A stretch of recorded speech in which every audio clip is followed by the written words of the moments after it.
Assalamualaikum dear students, welcome in the second lecture of virtual system and services। आपको याद होगा कि हमने प्रीवियस लेक्चर में ये स्टडी किया था कि वर्चुअल मशीन क्या होती है, वर्चुअल मशीन कहाँ कहाँ इस्तेमाल होती है, किस तरह से हम वर्चुअल मशीन के ऊपर काम कर सकते हैं, ये वर्चुअल मशीन किस तरह से काम करती होती है।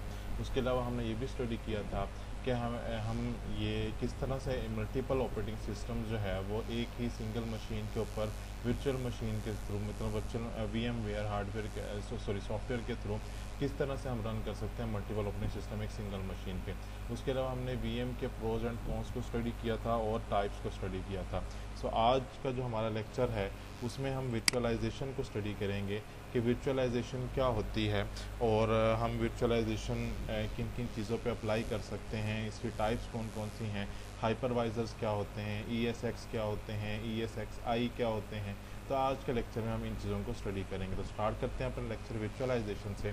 फर्स्ट ऑफ ऑल देखते हैं कि वर्चुअलाइजेशन क्या होती है। वर्चुअलाइजेशन बेसिकली एक प्रोसेस होता है जिसके अंदर हम सॉफ्टवेयर बेस्ड जो है ना वर्चुअलाइजेशन क्रिएट कर रहे होते हैं किसी भी फिज़िकल IT रिसोर्स के ऊपर। आपको याद होगा जब हमने लास्ट लेक्चर में VM को स्टडी किया था तो मैंने आपको ये बताया था कि वर्चुअल मशीन जो हमारे पास होती है वो हम VMware सॉफ्टवेयर के थ्रू हम क्रिएट करते हैं अपने सिस्टम के ऊपर। आइदर वो हमारे पास डेस्कटॉप सिस्टम है या लैपटॉप है या किसी भी किस्म की कोई सर्वर मशीन है या कुछ भी है, लाइक कोई भी ऐसी मशीन जो कंप्यूटिंग कैपेबिलिटीज़ रखती है और हम उस कंप्यूटिंग कैपेबिलिटीज़ के लिए इस्तेमाल करते हैं, हम उसके ऊपर जिसके ऊपर ऑपरेटिंग सिस्टम इंस्टॉल किया जा सकता है हम उसको क्या कर लेते हैं, उसके ऊपर वर्चुअलाइजेशन क्रिएट करते होते हैं। तो बेसिकली वो जो हम VMware के थ्रू हम एक वर्चुअल सिस्टम क्रिएट करते थे, तो उस प्रोसेस का जो दूसरा नाम है उसे हम क्या कहते हैं, वर्चुअलाइजेशन कहते हैं। इनिशियली डेफिनेशन ज़रा देखिएगा आप लोग। Virtualization is the process of creating a software base or virtual version of a computer. तो आपको याद होगा मैंने लास्ट टाइम आपको बताया था कि हम बेसिकली क्या करते हैं VMware के थ्रू कि हम एक और कंप्यूटर के अंदर ही एक और कंप्यूटर बना लेते हैं जिस पे ऑपरेटिंग सिस्टम भी डिफरेंट होता है, उसके सारे हम डिफरेंट टास्क उस पर एट ए टाइम रन कर सकते हैं। हमारा एक्चुअल जो सिस्टम है, एक्चुअल जो ऑपरेटिंग सिस्टम है वो अलग चल रहा होता है और जो हम वर्चुअल मशीन के थ्रू जो हम क्रिएट करते हैं वो बिल्कुल डिफरेंट काम कर रहा होता है। हम उसके थ्रू डिफरेंट टास्क परफॉर्म कर सकते हैं एज इट इज़ जैसे कि हम एक्चुअल मशीन के ऊपर करते होते हैं। तो बेसिकली एक डिफरेंट वर्जन होता है हमारे पास वर्चुअल कंप्यूटर का कि वो भी एक वर्चुअल कंप्यूटर क्रिएट हो जाता है हमारे पास with dedicated amount of CPUs। Obvious सी बात है जब हम वर्चुअल मशीन क्रिएट करते हैं तो जैसे कि हम हमारे एक्चुअल सिस्टम के अंदर आपको पता है कि CPU भी होता है, उसके अलावा मेमोरी भी होती है जिसे हम रैम भी बोलते हैं, ठीक है ना। उसके अलावा स्टोरेज कैपेसिटी के लिए हमारे पास हार्ड डिस्क भी अवेलेबल होती है। इसी तरह से मैंने आपको लास्ट में बताया था कि VMware सॉफ्टवेयर के थ्रू जब हम वर्चुअल मशीन क्रिएट कर रहे होते हैं तो उस वक्त हम लोगों को कुछ हार्डवेयर रिसोर्सेज भी उसको एलोकेट करवाने होते हैं। लाइक कुछ रैम उसको हम डेडिकेट करवाते हैं कि 2 GB रैम हमने अगर अलाउ करनी है उसको कि वो यूज़ कर सकता है। हार्ड डिस्क के कुछ ना कुछ स्पेस हम उसको अलाउ करते हैं, 10 GB 20 GB 25 GB 50 GB 100 GB what ever जो आप की रिक्वायरमेंट है उसके ऊपर जो आप टास्क परफॉर्म करना चाहते हैं ये इस चीज़ पर बेस कर रहा होता है। तो हमने ये चीज़ें सारी लास्ट में स्टडी की थी। तो आज बेसिकली हम वही चीज़ एक तरह से दोबारा देख रहे हैं, लेकिन क्या है अब उसको वर्चुअलाइजेशन जो हमने लास्ट टाइम परफॉर्म की थी, लेकिन हमें एग्जैक्ट उस वक्त ये नहीं पता था कि हमने वर्चुअलाइजेशन की है या क्या किया। तो स्टेप बाय स्टेप मैं आपको लेके चल रहा हूँ कि पहले मैंने आपको VM के बारे में बताया कि वर्चुअल मशीन होती क्या है, इनको क्रिएट कैसे किया जाता है। आज मैं आपको ये बता रहा हूँ कि वो जो हम क्रिएशन कर रहे होते हैं वर्चुअल मशीन की या वर्चुअल मशीन जो क्रिएट करते हैं उस प्रोसेस को हम क्या कहते हैं। तो उस प्रोसेस को हम बेसिकली क्या कह रहे होते हैं, वर्चुअलाइजेशन कह रहे होते हैं, जिसमें हम स्पेसिफिक हार्डवेयर रिसोर्सेज भी उसको अलाउ करते हैं। तो जैसे कि with dedicated amount of CPU memory and storage that are borrowed from a physical host computer, कि एक्चुअल जो कंप्यूटर है उससे हम क्या कर लेते हैं, उसको बोरो कर लेते हैं। Such as your personal computer or a remote server, such as a server in a cloud providers data center. तो बेसिकली वर्चुअलाइजेशन उम्मीद है अब आप लोगों को समझ आ गई हो कि वर्चुअलाइजेशन क्या होती है। अब हम ये देखते हैं कि हम वर्चुअलाइजेशन को कहाँ कहाँ अप्लाई कर सकते हैं। तो किसी एप्लीकेशन लेवल पे भी हम वर्चुअलाइजेशन अप्लाई कर सकते हैं। किसी एप्लीकेशन को अगर हमने वर्चुअली रन करवाना हो तो हम उसको वो भी करवा सकते हैं। फिर सर्वर्स के ऊपर भी हम वर्चुअलाइजेशन कर सकते हैं, डेस्कटॉप सिस्टम के ऊपर भी वर्चुअलाइजेशन कर सकते हैं, स्टोरेज डिवाइसेस की भी वर्चुअलाइजेशन कर सकते हैं, नेटवर्क को भी वर्चुअलाइज कर सकते हैं। हम वन बाय वन इनको देखते हैं कि क्या होती हैं। उससे पहले मैं ये बताना चाहूँगा आपको कि जो हमारे पास वर्चुअलाइजेशन की जो हम सर्विसेज यूज़ कर रहे होते हैं, लाइक अपने से हार्डवेयर रिसोर्सेज या सॉफ्टवेयर रिसोर्सेज को हम वर्चुअलाइज कर रहे होते हैं, वो सर्विसेज कौन कौन प्रोवाइड कर रहा है। बेसिकली VMware एक कंपनी है, अमेरिकन बेस्ड कंपनी है, जो कि ये सर्विसेज हमें प्रोवाइड कर रही होती है। दूसरी हमारे पास माइक्रोसॉफ्ट है जो वर्चुअलाइजेशन की सर्विस प्रोवाइड करती है। तीसरी हमारे पास CITRIX एक कंपनी है जो हमें क्या करती है, वर्चुअलाइजेशन की सर्विसेज प्रोवाइड करती है। बट मोस्टली जो सर्विसेज हम जिसकी यूज़ करते हैं वो VMware सॉफ्टवेयर ही मोस्टली यूज़ किया जाता है। अच्छा जी, उसके बाद पर्पज़ क्या है वर्चुअलाइजेशन का। देखें, ऑब्वियस सी बात है, जब भी आप कोई ना कोई काम लाइफ में परफॉर्म करते हैं, आप अपनी प्रैक्टिकल लाइफ में भी देखें, आप कोई भी काम करते हैं, सपोज हम खाना खाते हैं तो ऑब्वियस सी बात है हमें उसकी नीड है तो हम खाना खाते हैं। हम स्टडी करते हैं ताकि हम तालीम हासिल करके एक अपना बेटर फ्यूचर बना सकें, ठीक है। तो हर काम का कोई ना कोई इस तरह से पर्पज़ होता है। इसी तरह से जब हमारे पास एक मशीन लाइक एक लैपटॉप है या एक डेस्कटॉप सिस्टम है, ये एक सर्वर है, उसका काम है कि वो कुछ कंप्यूटिंग की फंक्शनलिटीज़ जो है ना परफॉर्म कर सकता है, उसकी अपनी कैपेसिटी के अकॉर्डिंग, जितनी उसकी कैपेसिटी होगी, जितनी पावर उसकी होगी, उसके अकॉर्डिंगली वो जो है ना कुछ काम कर सकता है। तो फिर हमें ऐसी क्या ज़रूरत पेश आई कि हम आखिर वर्चुअलाइजेशन, उसकी भी फर्दर वर्चुअलाइजेशन कर दें, मतलब उसके रिसोर्सेज को भी फर्दर हम वर्चुअलाइज कर दें। तो बेसिकली पहली बात तो ये है कि to reduce IT expenses and increase efficiency of a business. अब इससे क्या मुराद है कि हम IT के एक्सपेंसेस को किस तरह से रिड्यूस कर सकते हैं और एफिशिएंसी को, बिज़नेस की एफिशिएंसी को कैसे इंक्रीज़ कर सकते हैं। देखें, अगर आपके पास आप एक लैब में हैं, ठीक है, और उस लैब में 50 सिस्टम्स आपके पास अवेलेबल हैं, ठीक है, और आपको उन सबको मैनेज करना है, तो आपके लिए ये ज़्यादा आसान होगा कि आप वो 50 सिस्टम्स को एट अ टाइम मैनेज करें, या ये ज़्यादा आसान होगा कि आप एक ही सिस्टम को वर्चुअलाइज करके 50 डिफरेंट मशीन्स आपने क्रिएट की हुई हैं और आप एक ही सिस्टम पर बैठ के वहीं से उस सब पूरे जो आपने नेटवर्क क्रिएट किया हुआ है या पूरा जो आपने वर्चुअलाइजेशन की हुई है उसको आप कंट्रोल करें। तो ऑब्वियस सी बात है आपके लिए वो ज़्यादा फिजिबल होगा, क्योंकि उसमें आपको हार्डवेयर रिसोर्सेज 50 मैनेज नहीं करने, just single hardware resource manage करना, उस पर फर्दर वर्चुअलाइजेशन को आपने मैनेज करना है। तो एक तो इससे आपकी हार्डवेयर की कॉस्ट भी बहुत ज़्यादा कम हो जाती है, लाइक आपको एक ही सिस्टम बाय करना पड़ता है, 50 डिफरेंट सिस्टम बाय नहीं करने पड़ते। और ऑब्वियस सी बात है, जब आप वर्चुअलाइजेशन करते हैं तो आपकी सिस्टम जो आपका बिजनेस है उसकी एफिशिएंसी पे भी इसका बहुत पॉजिटिव इफेक्ट पड़ता है। वो जो रिसोर्सेज आपने यूटिलाइज करने थे या कॉस्ट जो आपने एक्सपेंस जो बियर करने थे वो हार्डवेयर रिसोर्सेज को बाय करने के लिए, अब उस कॉस्ट को आप किसी और बिजनेस की बेटरमेंट के लिए, मतलब उसी बिजनेस में किसी और जगह पे इन्वेस्ट कर सकते हैं, किसी और काम के लिए इन्वेस्ट कर सकते हैं। उसके अलावा to increase IT agility, flexibility and scalability, obvious सी बात है इस तरह से IT की एजिलिटी भी वो इंक्रीज़ हो जाएगी, और जो आपका नेटवर्क है, जो ओवरऑल आपका सिस्टम है, वो भी ज़्यादा फ्लेक्सिबल और स्केलेबल हो जाता है। उस पर to faster development of workload, साफ ज़ाहिर आप देखें वर्कलोड डिवाइड हो जाता है एक तरह से, लाइक अगर आप 50 सिस्टम्स को मेंटेन करने का बर्डन 1 से 2 बंदों पे डालते हैं, उसके निस्बत अगर आप उस बंदे को एक ही सिस्टम देते हैं और उसको वर्चुअलाइज करके 50 सिस्टम बना लेते हैं, तब उस एक सिस्टम को मैनेज करना उसके लिए ज़्यादा आसान होगा बजाय इसके कि वो 50 डिफरेंट हार्डवेयर रिसोर्सेज को मैनेज करे। तो उससे उसकी एफिशिएंसी भी इंक्रीज़ होगी और वर्कलोड भी फास्टर डिप्लॉय हो सकेगा, मतलब ज़्यादा बेटर वे में, ज़्यादा जल्दी जो है ना डिप्लॉय हो सकेगा, वो ज़्यादा अच्छे से उसको मैनेज कर पाएगा। और इसी वजह से उसकी परफॉर्मेंस, जैसे सेकंड अगला पॉइंट है, fourth point, to increase performance and availability, साफ ज़ाहिर उससे उसकी परफॉर्मेंस और अवेलेबिलिटी भी इंक्रीज हुई, सिस्टम की भी, और जो अपने रिसोर्स मैनेज करने के लिए जो पर्सनल हायर किए हुए होंगे उनकी भी। To automate and operations of a business, साफ ज़ाहिर जब आप हर चीज़ वर्चुअलाइज कर रहे हैं तो अब आपको अगर बिज़नेस में कोई किसी किस्म की एक्सपेंशन करनी पड़ती है, कुछ इंफ्रास्ट्रक्चर लेवल पे कुछ चेंजिंग्स करनी पड़ती हैं, या बिज़नेस एक्सपेंड करना पड़ता है, तो आपके लिए, क्योंकि आप ऑलरेडी सारा काम क्या कर रहे हैं, वर्चुअलाइज कर रहे हैं, अब आपको ये नहीं है कि आपको नया, सपोज आपकी एक ब्रांच है इस्लामाबाद में और आप एक न्यू ब्रांच कराची में ओपन करना चाह रहे हैं अपने बिज़नेस की, अब ये नहीं है कि आपको पूरा का पूरा सेटअप वहाँ जाके कराची में जाके दोबारा से बनाना पड़ेगा। आप इस्लामाबाद से ही वर्चुअलाइजेशन के थ्रू अपने सिस्टम जो है उसको वर्चुअलाइज कर सकते हैं, अपने बिज़नेस को एक्सपेंड कर सकते हैं। तो ये भी एक फैसिलिटी होती है जो हमें वर्चुअलाइजेशन से मिलती होती है।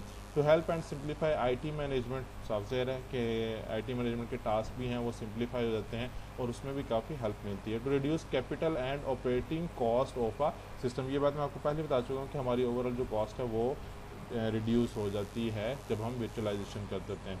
To minimize down time and ensure business continuity. अब देखें अगर सपोज फॉर एग्जांपल आप लोगों ने बैंक में अक्सर विज़िट किया होगा, जब आप बैंक्स में जाते हैं या नादरा ऑफिस के भी आप जब जाते हैं तो वहाँ जाके आपने एक जुमला आप सब ने कभी ना कभी लाइफ में ज़रूर सुना होगा कि अभी हमारा सर्वर डाउन चल रहा है जिसकी वजह से आपकी ट्रांजैक्शन नहीं हो सकती।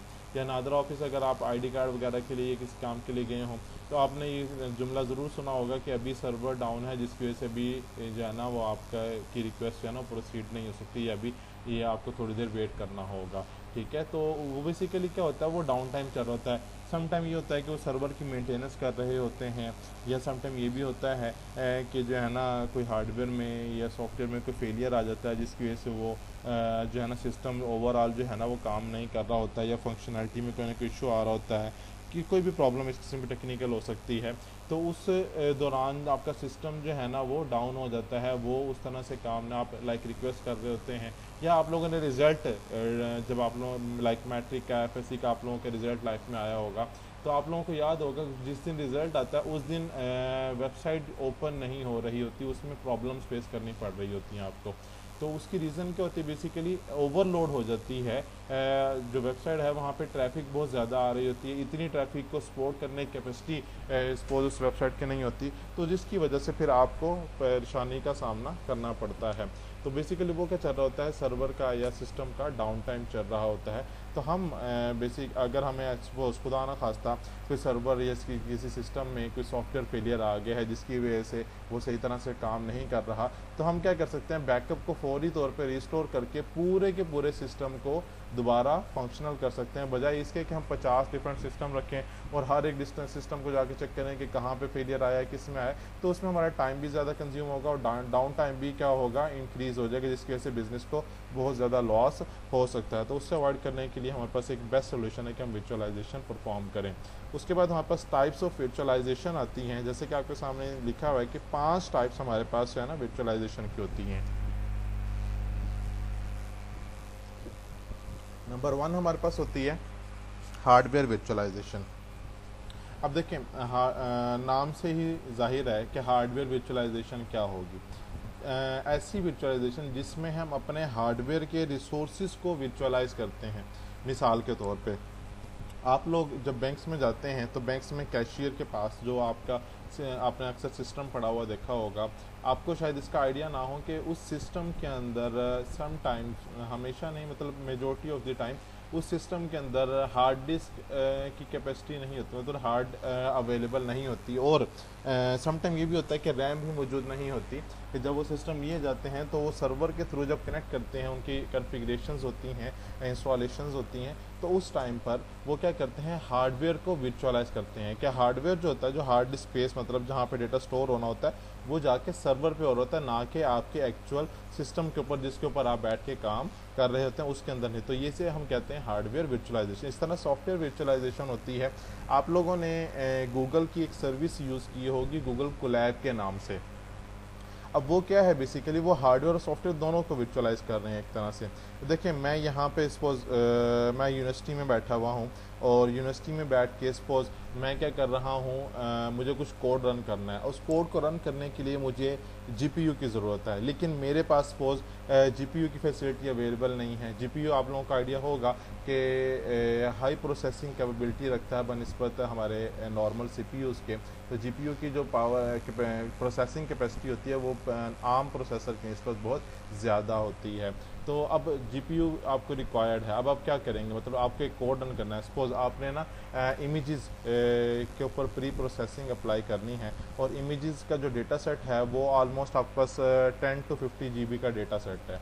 अब 10 to 50 GB के डेटा सेट को अगर आप अपने सिस्टम के ऊपर एक नॉर्मल जो आपके पास घर पे सिस्टम अवेलेबल होता है, फॉर एग्जांपल i10 आपके पास अवेलेबल है जिसके अंदर आपने एक SSD लगाई हुई है, और उसके ऊपर उसके अंदर आपके 16 to 20 GB सपोज अगर रैम है, ठीक है, तो आप उसके ऊपर अगर रन करना चाहें तो आपको शायद वो सिस्टम उतनी अच्छी सपोर्ट प्रोवाइड ना करे, और वो जो आप मॉडल उस पर रन करें या सिस्टम वो इमेजेस की प्री प्रोसेसिंग के लिए जब कोड अपना रन करें, हो सकता है वो कई घंटे लगा दे उस 10 to 20 GB या 50 GB के डेटा सेट को प्रोसेस करने के लिए।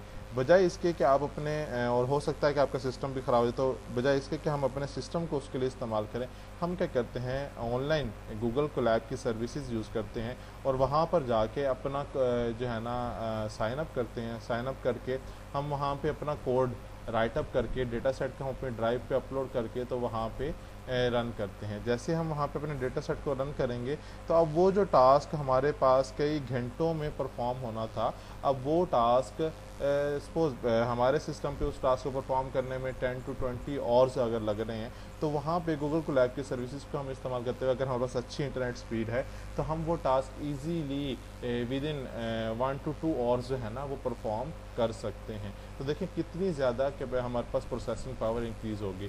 तो कोलैब बेसिकली वो एक सॉफ्टवेयर को भी हमारे पास वर्चुअलाइज करवा रहे हैं और हार्डवेयर को भी, लाइक हार्डवेयर भी उन्हीं का यूज़ हो रहा है और सॉफ्टवेयर भी जो हम लाइक अपने सिस्टम के अंदर अगर हम पाइथन का कोड रन करना चाहें तो हम जुपिटर का इस्तेमाल करते हैं। अब जुपिटर भी वही लोग प्रोवाइड कर रहे हैं और हार्डवेयर भी उन्हीं का इस्तेमाल हो रहा है और स्टोरेज कैपेसिटी भी हम क्या कर रहे हैं, गूगल ड्राइव की जो हमारे पास स्टोरेज कैपेसिटी होती है, स्पेस होती है 15 GB, सपोज 10 GB का डेटा सेट है, तो हम गूगल कोलैब की ही गूगल की सर्विसेज को हम इस्तेमाल करके उसी की हम हार्डवेयर रिसोर्सेज यूज़ कर रहे हैं, उसी के सॉफ्टवेयर रिसोर्सेज यूज़ कर रहे हैं, उसी की स्टोरेज कैपेसिटी यूज़ कर रहे हैं और उसी का नेटवर्क इस्तेमाल करते हुए हम क्या कर रहे हैं, अपने टास्क को परफॉर्म कर रहे हैं। तो बेसिकली ये एक बेस्ट एग्जांपल है इन पाँचों के डेस्कटॉप भी उसी का, नेटवर्क भी उसी का, स्टोरेज भी उसी की, सॉफ्टवेयर भी उसी का और हार्डवेयर भी उसी का इस्तेमाल हो रहा है, मतलब माइक्रोसॉफ्ट का ही इस्तेमाल हो रहा है। अब हम वन बाय वन इनको फिर भी एक नज़र देख लेते हैं यहाँ से कि हार्डवेयर वर्चुअलाइजेशन क्या होती है। वर्चुअलाइजिंग hardware virtual versions of computer and operating systems are created and consolidated into a single primary physical server. A hypervisor communicates directly with the physical server's disk space and CPU to manage the VMs. Hardware virtualization, which is also known as server virtualization, allows hardware resources to be utilized more efficiently and for one machine to simultaneously run different operating systems. ठीक है, अब इसका मैं एक architecture देखते हैं। देखें आपके जो ऊपर वाला पोर्शन है जहाँ पे होस्ट ओएस लिखा हुआ है, ये हम इसकी वर्चुअलाइजेशन करना जा रहे हैं। अब होस्ट ऑपरेटिंग सिस्टम हमारे पास वो ऑपरेटिंग सिस्टम है जो एक्चुअल मशीन पर इंस्टॉल्ड होता है। इसके बाद हम इसकी एक वर्चुअलाइजेशन लेयर बना देते हैं, मतलब इसके ऊपर वर्चुअल मशीन इंस्टॉल कर लेते हैं, वीएम वेयर सॉफ्टवेयर इंस्टॉल कर लेते हैं, तो वो वीएम वेयर के थ्रू उसकी एक वर्चुअलाइज लेयर क्रिएट हो जाएगी। उसके ऊपर हम क्या करते हैं, सपोज वीएम वेयर के सॉफ्टवेयर के थ्रू हम वहाँ पे दो डिफरेंट वर्चुअल मशीन्स क्रिएट कर लेते हैं। फर्स्ट वर्चुअल मशीन के ऊपर हम गेस्ट ऑपरेटिंग सिस्टम के तौर पे विंडो इंस्टॉल कर लेते हैं और सेकंड ऑपरेटिंग वर्चुअल मशीन के ऊपर हम गेस्ट ऑपरेटिंग सिस्टम के तौर पे लिनक्स इंस्टॉल कर लेते हैं और हम उन पे डिफरेंट एप्लीकेशन फिर क्या कर सकते हैं, लाइक विंडोज़ पे विंडोज़ के एप्लीकेशंस को रन करके टेस्ट कर सकते हैं और लिनक्स पर लिनक्स की एप्लीकेशंस को रन करके हम चेक कर सकते हैं। और फिजिकली अगर हम देखें निचली लेयर को अगर आप देखें सबसे बॉटम में जो ये हमारे पास लेयर है, तो ये आपको शो करिए कि हार्डवेयर एक सिंगल ही हार्डवेयर है, उसी के ऊपर एट ए टाइम हमने हमारा एक्चुअल ओएस जो एक्चुअल होस्ट का ऑपरेटिंग सिस्टम है वो चल रहा है, उसको फर्दर हमने क्या कर दिया, उसके ऊपर फर्दर वर्चुअलाइजेशन की है और वर्चुअलाइजेशन के थ्रू हमने दो मशीन्स क्रिएट करके हमने उन पर डिफरेंट ऑपरेटिंग सिस्टम रन कर ली है। इसी तरह से अगर हम दोनों लेयर्स को, ऊपर वाली जो दोनों लेयर्स हैं उनको कंबाइन कर लें तो हमारे पास कुछ इस तरह से डायग्राम बनती है कि host operating system plus virtualization layer. तो देखें हमारे पास क्या है, ये उसके ऊपर थ्रू पे हम मल्टीपल क्या कर सकते हैं, गेस्ट या वर्चुअल मशीन्स क्रिएट कर सकते हैं। ठीक है, और हाइपरवाइजर्स की अगर हम बात करें, लाइक वर्चुअलाइजेशन लेयर पे हाइपरवाइजर्स जो हैं वो किस तरह से काम करते हैं, तो अभी आगे जाके हम हाइपरवाइजर को डिस्कस करते हैं कि हाइपरवाइजर जो है ना वो वर्चुअल मशीन के अंदर क्या किरदार अदा कर रहे होते हैं या किस तरह से काम कर रहे होते हैं। बेसिकली हाइपरवाइजर का काम क्या होता है, वो कम्युनिकेट करवाना होता है। फर्दर अभी हम नेक्स्ट स्लाइड्स में इसको डिस्कस करते हैं। इससे पहले हम देख लेते हैं software virtualization. Software virtualization creates a computer system complete with hardware that allows one or more guest operating system to run on a physical host machine. For example, Android operating system can run on a host machine that is natively using a Microsoft Windows operating system, utilizing the same hardware as the host machine does. Additionally, application can be virtualized and delivered from a server to an end users devices such as a laptop or smartphone. This allows employees to access centrally hosted application when working remotely. तो basically यहाँ पर जो software virtualisation होती है, हम क्या करते हैं उसमें डिफरेंट ऑपरेटिंग सिस्टम्स को इंस्टॉल कर लेते हैं, मतलब सॉफ्टवेयर रिसोर्सेज को हम क्या कर लेते होते हैं वर्चुअलाइज कर लेते होते हैं। एक सिंगल स्मार्टफोन के थ्रू भी हम ये कर सकते हैं, लैपटॉप के थ्रू भी कर सकते हैं, अपने सर्वर के थ्रू भी कर सकते हैं, ताकि डिफरेंट एम्प्लॉयज़ जो है ना वो सेंट्रली होस्टेड एप्लीकेशन को क्या कर सकें, रन कर सकें, जैसा कि बैंक्स वगैरह में या नादर ऑफिस वगैरह में होता है। अब इसका आर्किटेक्चर अगर हम देखें तो ये देखें वर्चुअल मशीन मैनेजर, जिसको हम सर्वर प्रोडक्ट कहते हैं, ठीक है ना, ये किसके ऊपर इंस्टॉल है, हमारे पास होस्ट ऑपरेटिंग सिस्टम के ऊपर एक इंस्टॉल है ये सॉफ्टवेयर, ठीक है। और उसका हार्डवेयर क्या है, एक है, तो ये क्या है फिजिकली जो हमारे पास मशीन है उस पर इंस्टॉल है। उसके ऊपर हमने फर्दर वर्चुअलाइजेशन क्या की है, अब यहाँ पे देखें लेयर जो सेपरेट हो रही है जो वो यहाँ से हो रही है, मतलब ये तीन जो सिस्टम्स हैं ये वर्चुअलाइज मशीन में है, और ये वाला जो पोर्शन है ये हमारे पास एक्चुअल जो हार्डवेयर रिसोर्सेज हैं उस पर, जबकि ये वर्चुअलाइज्ड रिसोर्सेज के ऊपर हमने तीन वर्चुअल मशीन्स क्रिएट करके तीन डिफरेंट ओएस हमने रन किए हुए हैं, ठीक है ना। और इसके जो थर्ड वाली है इसके लिए हम गेस्ट ऑपरेटिंग सिस्टम के तौर पे VMware ESX का इस्तेमाल कर रहे हैं। नेक्स्ट हम देखते हैं जी storage virtualization. Storage virtualization can be virtualized by consolidating multiple physical storage devices to appear as a single storage device. Benefits including increase performance and speed, load balancing and reduced cost. Storage virtualization also helps with disaster recovery planning, as virtual storage data can be duplicated and quickly transferred to another location, reducing down time. तो obvious सी बात है कि हमारे पास क्या है, storage में जैसे मैंने भी आपको एग्जांपल दी थी थोड़ी देर पहले कि हम जो बैंक्स वगैरह में काम कर रहे होते हैं तो वहाँ पे हमारे पास हार्ड डिस्क जो है वो लैपटॉप पे जो या कंप्यूटर जो आपके पास कैशियर के सामने आपको नज़र आ रहा है तो उसमें नहीं मौजूद होती, जबकि वो सारी चीज़ें सर्वर से फैच कर रहा होता है और हार्ड डिस्क भी सर्वर पर ही होती है, सर्वर के साथ इंस्टॉल होती है और वही यूटिलाइज़ करते हुए वो सारी चीज़ों को स्टोर कर रहे होते हैं या डेटा को उस नेटवर्क का इस्तेमाल करते हुए ट्रांसफ़र किया जा रहा होता है और वहीं उस सर्वर के ऊपर ही सारी चीज़ें मैनेज हो रही होती हैं। फिर नेटवर्क वर्चुअलाइजेशन, मल्टीपल सब networks can be created on the same physical network by combining equipment into a single software based virtual network resource. Network virtualization also divides available bandwidth into multiple independent channels, each of which can be assigned to servers and devices in real time. Advantages include increased reliability. अब इसके advantage हमारे पास क्या है, एक तो reliability increase होती है, दूसरा नेटवर्क की स्पीड इंक्रीज होती है, तीसरा सिक्योरिटी और बेटर मॉनिटरिंग हम डेटा यूजेज की परफॉर्म कर सकते हैं। उसके बाद network virtualization can be a good choice for companies with a high volume of users who need access at all times. अब कोई मल्टीनेशनल जिस तरह से कंपनीज होती हैं उनमें suppose at a time server को मोर देन 1000 या 500 एम्प्लॉयज़ ने एक्सेस करना है। अब उस केस में हम ये तो नहीं कर सकते ना कि हम जो है ना हर एक को अलग अलग नेटवर्क कनेक्शन प्रोवाइड करें, तो फिर हम क्या करते हैं एक हाई बैंडविड्थ का नेटवर्क बाय कर लेते हैं और उसको फर्दर वर्चुअलाइज कर लेते हैं, लाइक उसको फर्दर हम डिवाइड कर देते हैं कि हर एम्प्लॉय को इतने इतने MB स्पीड जो है ना वो डिवाइड कर देते हैं। तो ये हम क्या करें नेटवर्क की वर्चुअलाइजेशन करें। इस तरह डेस्कटॉप वर्चुअलाइजेशन है, this common type of virtualization separates the desktop environment from the physical device and stores a desktop on a remote server, allowing users to access their desktops from anywhere on any device. इसकी एक simple सी example है, जब हम virtualisation desktop पे perform कर रहे होते हैं, आप लोगों ने टीमवीवर या एनीडेस्क का नाम सुना होगा। आप क्या करते हैं कि आप सपोज यूनिवर्सिटी में हैं और आपका सिस्टम घर पे मौजूद है और आपको किसी एक फ़ाइल की ज़रूरत पड़ी है, अब आप वो घर जाके फ़ाइल लेके आएंगे नहीं, आप क्या करते हैं घर पे जो भी आपका ब्रदर सिस्टर या कोई भी फैमिली मेम्बर जो घर पे होते हैं आप उन्हें कॉल करते हैं, उन्हें कहते हैं कि जी आपका सिस्टम ऑन करें और उस पर जो है ना टीमवीवर या जो है ना एनीडेस्क उसको रन कर दें, वो रन कर देते हैं। उसके बाद आप उनसे ID पासवर्ड लेते हैं और अपने पास यहाँ पे अपने सिस्टम पे एंटर करके आप क्या करते हैं अपने घर वाले सिस्टम को यहाँ यूनिवर्सिटी में बैठ के एक्सेस कर सकते हैं।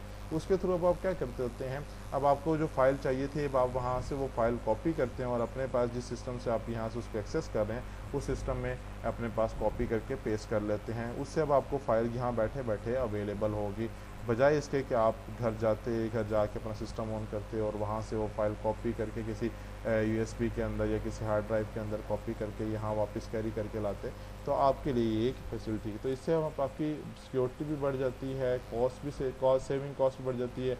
सॉफ्टवेयर लाइसेंसेस भी आपको जो आप एक दफ़े ही आप बाय करते हैं तो आपको बार बार वो बाय नहीं करने पड़ते मल्टीपल सिस्टम्स के लिए, तो आपकी बहुत सी चीज़ें जो है ना वो बेटर हो जाती हैं। डेस्कटॉप वर्चुअलाइजेशन की अगर हम देखें तो देखें ये भी हमारे पास सबसे पहले हार्डवेयर रिसोर्स, देन उसके ऊपर जो हमने ओएस इंस्टॉल किया हुआ वो, देन उसके ऊपर हमने वर्चुअल मशीन मैनेजर, कोई भी virtual machine manager software install किया होता है, चाहे आप VMware कर लें या कोई भी माइक्रोसॉफ्ट का, जैसे हमने इस केस में भी डिस्कस किया कि हमने टीम वीवर या एनीडेस्क का यूज़ किया और उसके थ्रू हम क्या करें। अब उसमें क्या होता है, अब हमारा जो गैस ऑपरेटिंग सिस्टम है, लाइक हमारे घर पे हो सकता है उसके ऊपर ऑपरेटिंग सिस्टम डिफरेंट हो, और जो हम यहाँ यूनिवर्सिटी में यूज़ करें उसके ऊपर OS क्या हो, बिल्कुल डिफरेंट हो।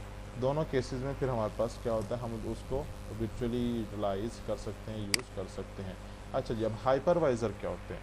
Hypervisor are also called a virtual machine manager, VMM is a program that allows multiple operating systems to share a single hardware host। Basically ये क्या कर रहा होता है, कम्युनिकेशन परफॉर्म कर रहा होता है डिफरेंट ऑपरेटिंग सिस्टम के दरमियान और होस्ट ऑपरेटिंग सिस्टम के दरमियान, अलाउ कर रहा होता है कि वो एक दूसरे से कम्युनिकेट कर सकें। Each operating system appears to have the host processor memory and other resource all to itself. अब हर OS के पास क्या है, रैम भी होगी और हार्ड भी कुछ ना कुछ एलोकेट हुई भी होगी।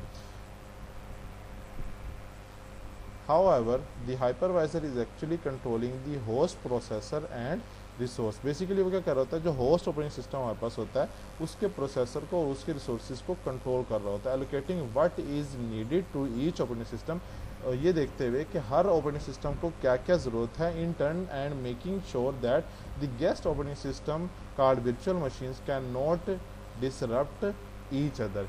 और ये इस चीज़ का ख्याल रख रहा होता है कि हर जो भी वर्चुअल मशीन हमने क्रिएट किया उसको उसके रिक्वायर्ड रिसोर्सेज होस्ट OS से मिलते रहें और सारे उनकी सर्विसेज आपस में इंटरप्ट ना करें, ठीक है ना। फिर ESX का देखते हैं कि ESX क्या होते हैं। ESX has a service console based on Red Hat Enterprise Linux 3, updated version जो इसका है वो 6 है, that is heavily modified and stripped down and is use for management purposes. तो ESX भी बेसिकली क्या है, हमारे पास रेड हैट एंटरप्राइज लिनक्स की जानिब से बनाया हुआ एक कंसोल बेस्ड जो है ना वो एनवायरनमेंट एक सर्विस है, जिसके थ्रू हम क्या कर रहे होते हैं, अपनी वर्चुअल मशीन की जो सर्विसेज होती हैं या वर्चुअल मशीन जो हम क्रिएट करते हैं उसको हम मैनेज करते होते हैं। During the boot process the service console bootstraps the VM kernel using initial third and then turns over full control of all hardware resources to the VM kernel। कि जब हम सिस्टम को बूट करवाते हैं जिसके ऊपर लिनक्स या red hat उसका लिनक्स या रेड हैट का वर्जन इंस्टॉल होता है, लिनक्स 3 इंस्टॉल होता है, तो जब उसे हम बूट करवाते हैं उस सिस्टम को तो उसका जो वर्चुअल मशीन का कर्नल होता है बेसिकली वो क्या कर रहा होता है, वो उसकी सर्विसेज कंसोल की जो सर्विसेज होती हैं उनको बूटस्ट्रैप्स करता है, ठीक है ना, उनको इनिशियलाइज करता है और पूरा का पूरा जो हार्डवेयर रिसोर्स कंट्रोल है वो VM कर्नल को प्रोवाइड कर देता है। When the VM kernel takes over the hardware resource of the host, जब वो हार्डवेयर रिसोर्सेज जो होस्ट ऑपरेटिंग सिस्टम के हैं वो उसकी सारी पावर मिल जाती है, सारे राइट्स मिल जाते हैं, this service console is warm booted and managed as a privileged virtual machine within the VM kernel। अब जो सर्विस कंसोल हम इस्तेमाल कर रहे थे वो क्या कर रहे हैं, वो होता है वार्म बूटेड होता है और जितने भी उसके पास प्रिविलेजेस वर्चुअल मशीन की होती हैं वो सब VM कर्नल के थ्रू अब कंट्रोल कर रहा होता है। फिर VSXi क्या होता है, ये बेसिकली क्या है, फुल सर्विस कंसोल नहीं होता but instead has a limited management console based on a implementation of the POSIX variant of Unix within a BusyBox framework and has many features that you will find in the full service console। Basically ESXi एक mini version है ESX का। ESX के अंदर जैसे वो warm boot होता है तो वो तमाम का तमाम कंट्रोल जो है ना वो VM कर्नल को प्रोवाइड कर देता है, जबकि ESXi के अंदर ऐसा नहीं होता। ये फुली सर्विस कंसोल नहीं होता, बट उसकी कुछ लिमिटेड जो कंट्रोल होते हैं जो बिजी बॉक्स फ्रेमवर्क के अंदर यूनिक्स के थ्रू हम प्रोवाइड कर रहे होते हैं, वो उनको क्या कर रहा होता है, बेसिकली ये मैनेज कर रहा होता है जी। उम्मीद करता हूँ आपको ये लेक्चर समझ आया होगा। आपकी जो भी क्वेरीज होंगी आप मुझसे वो हमारा जो लेक्चर होता है उस लेक्चर के अंदर फर्दर डिस्कस कर सकते हैं। अभी तक के लिए इतना ही। Thank you so much. अल्लाह हाफिज़।